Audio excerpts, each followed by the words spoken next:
Welcome back. In this video, you will learn how you can use the drop and undrop statements to perform time travel. You already know the function of a drop statement. It is used to delete any object from your database, just like in the SQL. But the undrop statement is used to restore the most recent version of a drop table, and this functionality is only available in Snowflake. Undrop relies on the Snowflake time travel feature. An object can be restored only if the object was deleted within the data retention period. Let's understand the drop and undrop functionalities first. So I am going to start by creating a table called time travel underscore undrop. Inside this table, I am going to create these columns and I am going to set the data retention time in days to 3. Let's execute it. And you can see that our table has been successfully created. Next, I am going to populate this table with a few rows, and to do so, I am going to write this query where I am inserting data into the table from the Snowflake sample database table order, and I am going to limit the number of rows to 10. Let's execute the query and you will see that a total of 100 rows have been inserted. Next, let's quickly validate the insertion by writing a query select star from time travel undrop table. Execute it and you will see that you will get a total of 100 rows that you have inserted just now. So this means that data has been successfully inserted into a newly created table. Then I am going to drop this table, and for that I am going to write the query drop table and then I am going to provide the table name. Let's execute the query. And once you execute it, you will see that your table has been successfully dropped. Now, in order to verify this, let's query this table again. And upon running, you will see that Snowflake is going to tell you that this table does not exist or is not authorized. Now, once the table has been dropped successfully, I am going to show the undrop feature of Snowflake. And to undrop a table, you simply have to write a simple query like this, in which you will have to use the keyword undrop table and then provide the name of the table which you want to undrop. Execute the query and you will see that your table has been successfully restored. And this shows that this feature is very much helpful in case you accidentally dropped an important table from your database. So you can simply use the undrop keyword to restore the newly deleted table. And this functionality is not available in any other database. So this is a very big plus point for Snowflake. But one thing to notice is that if I change my data retention period to 0, then in that case, I won't be able to execute this undrop statement. And Snowflake will give you an error that the object does not have any time retention period. So this means that if you want to use the undrop feature in Snowflake, then your table must have a data retention period greater than 0. Now if I run this query again, which says select star from the time travel undrop table, it is going to fetch me all the data that has been restored once we use the undrop statement.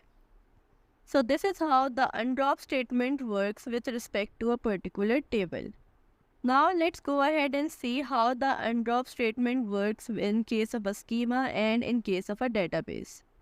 But before that, I am going to write some commands here. These are the commands that I am going to execute. So firstly, I am going to create a dummy database called tt_db_undrop.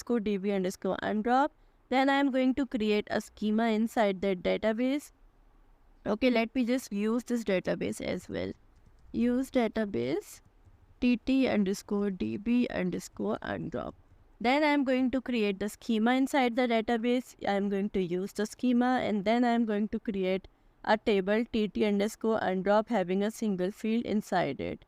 Let's execute these commands. And you can see that all of the 5 commands have been successfully executed. Now let's insert some data into the table. And for that I am going to use this query. Here I am going to use the insert statement. Insert into the table name and the values are going to be these values. Let's execute the query and you will see that 5 rows have been successfully inserted. So you can notice that here I have not defined any timetable period for this particular table. And if I do not specify the time retention period, the Snowflake automatically assigns the time travel period to 1. Now let's see how the databases look like. Let's execute the query, and you can see that you have a single database called tt_db_drop, and you can see that now the retention time for this database is 1. So we have not already defined the retention time for the database, so Snowflake automatically assigned it a value of 1 day. Now let's check this for schema as well, and for that I'm going to use this query, show schemas like TT. Let's run this. You can see that we have a single schema, and the retention time for it is also automatically assigned to 1 day. Now let's view the retention time for the newly created table as well. And for that, once again, I am going to use the show tables keyword, and let's run the query to view the table. You can see that right now we have a single table called tt_undrop. It is inside the database tt_db_undrop inside the schema.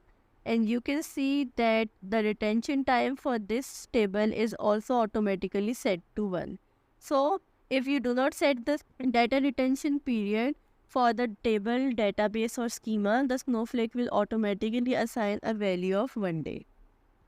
So now I am going to view the data from this table, and for that I am going to write this query.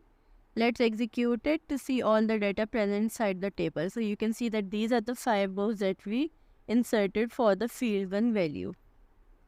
So now, in order to see the working of undrop statement with the database and schema, this time instead of dropping the table, I am going to drop my schema.